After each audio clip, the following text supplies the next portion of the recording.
In this video, we're going to look at multi-step problems. These are going to be problems that we need to do a little bit of thinking about, a little bit of strategizing in order to solve. We can't just make a variable list and then plug and play. So for this problem, I've got a car traveling at 20 meters per second entering a 45 meter per second speed zone.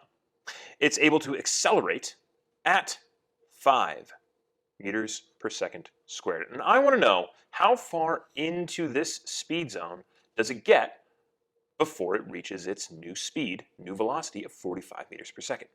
So let's go ahead and list out our variables. That'll be our starting point, x, x naught, v naught, v, a, and t. My x is unknown. That's what I'm looking for. X naught, well, lucky me, I get to define that. That's going to be 0 meters. V naught, well, I already told you, that's going to be 20 meters per second. And V final will be 45. Okay, now we've got the acceleration. It's 5 meters per second squared. And what are our available equations? It's going to be x equals x naught plus v naught t plus 1/2 a t squared. All right, I can't use this. I'm missing two variables. I'm missing both the t's and the x. I need to figure out the t first. So my time, how can I find my time? Well, I know my starting velocity, my final velocity, I know my acceleration. So I could use this equation, v naught plus a t. So I've got two equations to work with here. And I can use one of them to get the information for the other one. So let's go ahead and do that. So I've got v equals v naught plus at.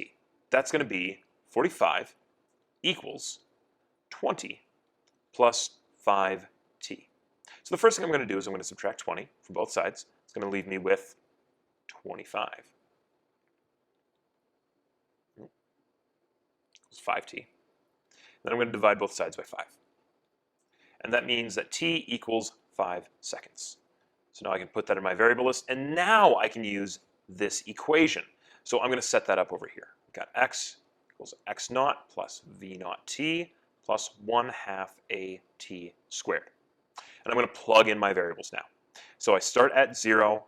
My v naught is 20 times 5 plus 1/2 of 5 times 5 squared. Let's go ahead and solve that. And that gets me an x of 162.5 meters. So there's a pretty straightforward multi-step problem. Let's try another one that might be a little bit more challenging. In this one, I'm standing on top of a building. Here's me. Yeah, spitting image. Look at that. Artistic ability. And I'm going to throw a ball straight down at 10 meters per second. This building, by the way, something like 50 stories. It's 300 meters tall. I want to know what is the velocity of that ball when it hits the ground. The moment before it strikes the ground, I want to know what is its velocity. So let's list out our variables. I've got an x, I've got an x naught, I've got v naught, v, a, and t. What am I looking for? Well, I'm looking for v. And what do I have? Well, I've got an x naught, that's going to be 300. I've got a final position, that's going to be 0. It's going to be the ground. And then I've got a v naught, that's going to be negative 10. It's negative 10 because it's going from 300 to 0. I've got to be careful about my negatives here. Very intentional about that. Now, based on this, what would I want to solve for v? Well, the only equation I have to solve for v is v naught plus a t. Well, I don't have acceleration, I don't have time, but wait a minute. This isn't a horizontal problem. This is a vertical problem. This is a free fall problem. I'm going to use y's. I've got a height, and instead of a, I'm going to have g. I'm going to have acceleration due to gravity. There we go. Okay, now with all of this information, I should be able to solve for t. Let's find time first, and then I can use all of that to figure out my final velocity. So I'm going to use y equals y naught, why not, plus, I laughed too hard at my own joke and forgot what I was writing, plus 1/2 gt squared. So I've got y naught, that's my 300, plus v naught, which is negative 10 t, plus 1/2 of negative 9.8, that's going to be negative 4.9 t squared, and all of that will be equal to 0. Look at that, there's a quadratic. Let's go ahead and roll with it.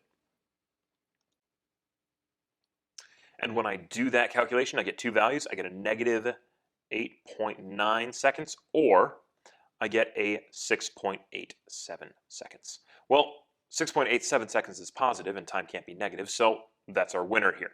So I'm going to put in for time 6.87 seconds. Now I'm going to take time, gravity, and initial velocity, plug those into this bad boy, and I'm going to then solve for my final velocity. So I've got negative 10 plus negative 9.8 times 6.87. And that will get me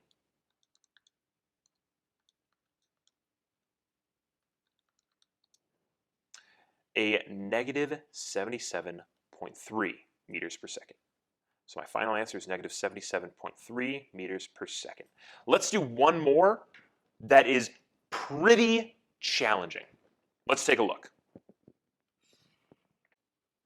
When I was designing this problem, I asked my friend, what's the funniest thing to be falling from the sky? He said, a skydiving instruction manual. So in this problem, we have a skydiving instruction manual falling towards the ground. You do not see where this began falling from. You intuitively know that it fell from a resting starting position. So its initial velocity, way somewhere up here, was 0. We only observe it falling starting at 65 meters up, and it takes 80.85 seconds to fall to the ground from that height. We want to know its initial height, the starting height. Because 65 meters isn't the starting height. It didn't start falling from here. It started falling from way up here. So what can we do? Well, let's make a variable list. Let's start there. Let's just start there, see what we've got. Well, first off, these aren't x's. These should be y's because this is a vertical problem. Why not y? And this should be a g because we're in free fall. Well, that's helpful because that's going to be negative 9.8. If I could draw my 8's right, that'd be great. And then v naught, I don't know. V final, I don't know. I don't know much here, do I? Well, I see it starting at 65, so that's going to be my initial velocity, and it's going to end at 0. Okay, it's going to end at the ground, right? And I know it's going to take a certain amount of time. It's going to take 0.85 seconds to get there. So is there anything I can figure out here? Because this isn't really going to be my final problem. I'm going to have another variable list, right? I'm going to need to figure out, because this 65, this is the start of when I start seeing it. That's not my actual initial height. I'm going to need to find a final initial height. I'm going to have a second variable list here. Just talking this out, just strategizing here. I know it's going to be negative 9.8 the whole time, and I don't know what the total time is going to be. So what can I solve? Well, I could solve v naught, because I do still have y equals y naught plus v naught t plus 1/2 gt squared, right? So I could plug these numbers into this and solve for that v naught.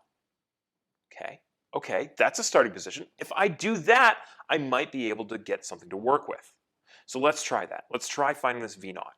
So I'm going to plug in my numbers. 0 equals 65 plus v naught times 0.85. So times plus 1/2 negative 9.8. Should really be more intentional about my little multiplication dots here. Times 0.85 squared. Let's simplify this expression first off. Let's get that down here. So this is going to be negative 3.54 plus, I'm going to rearrange this, 0.85 v naught, and I could just subtract 65 from both sides just to save some time here. So negative 65 equals 0.85 v naught plus negative 3.54. So I can just add 3.54 to both sides. Okay, let's try that out. That'll get me negative 61.46 equals 0.85 v naught. Okay, all right, that's a starting point. I can divide that by 0.85, divide this by 0.85, and I should get the velocity that the book was falling at when I first started observing it.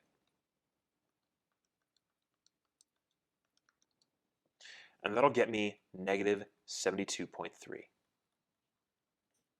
Okay, so let's plug that into my variable list and see what I can do. That's negative. Always keep track of those negatives and positives, son. So with that information, what could I do? Well, I could say this V naught right here, at this moment in time, was the V final for a different motion, right? I could do that. I could say that this Y naught would have been the final for that, and this 72.3, negative 72.3, could have been the final for that. But I still don't know this initial, and well, we established that it started falling from rest initially way up high, so I could do that. We could do that, okay. So then I can use this to find time, and then I can use time to find this. So far, this problem has been a full large step, and now we've got 2 more steps to do. But the end is in sight. So let's try that. Let's go V equals V naught plus, and in this case, it's going to be GT. And so V naught, we're going to say is 0. It's initially at rest, way up here somewhere, it's initially at rest. And then G is negative 9.8 T, and then our V final is negative 72.3. How long did it have to fall to reach negative 72.3? And when I do that division, I get 7.38 seconds for my time.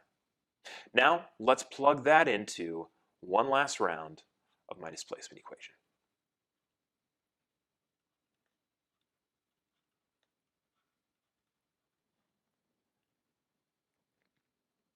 And so what do I know? Well, I know that I'm ending at 65 meters. And that's important. I can't say that I'm ending at the ground anymore because I don't have the V final. I don't have the velocity of the ground. I have the velocity at this point right here, that specific point. So I need to make sure I'm being intentional about that, about where is my position. So then I've got Y naught, that's what I'm looking for. And then V naught, we said that's going to be 0 T. So that's just all going to drop out. And then we've got 1/2 GT squared. And that's going to be negative 9.8 times 7.38 squared.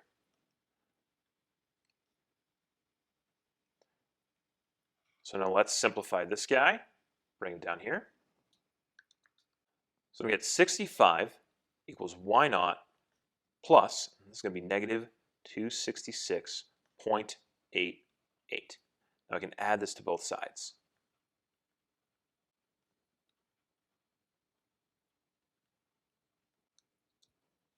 And I get 331.88 equals Y naught. So my initial starting height would have been 331.88 meters. There we go. There's our final answer. What a journey that was. So as you're tackling these multi-step problems, you really want to look at what do you know? Make a variable list. What do you know? And what are you looking for? It is okay to make multiple variable lists. Look at this. I made 2. There might be a problem where I need to make 3. I might be looking at a few different moments in time, or maybe I'm going to be looking at a few different objects. So you might need to make multiples and just go with, what do I currently know? Because each one of these variable lists is basically looking at the change from one point to another, and you can choose any point you want. I could say I want to look from this point to the ground. I want to look from here, and let's just define this as 30 meters. I want to look from 30 meters to the ground. You could define that point, and then you would just be looking at the change from that point to the ground. That might be more confusing than it needs to be. The point is we can write up our variable lists, figure out what we have to start with, what information we have to start with, and we can then strategize which equations we need to use in order to find a final answer.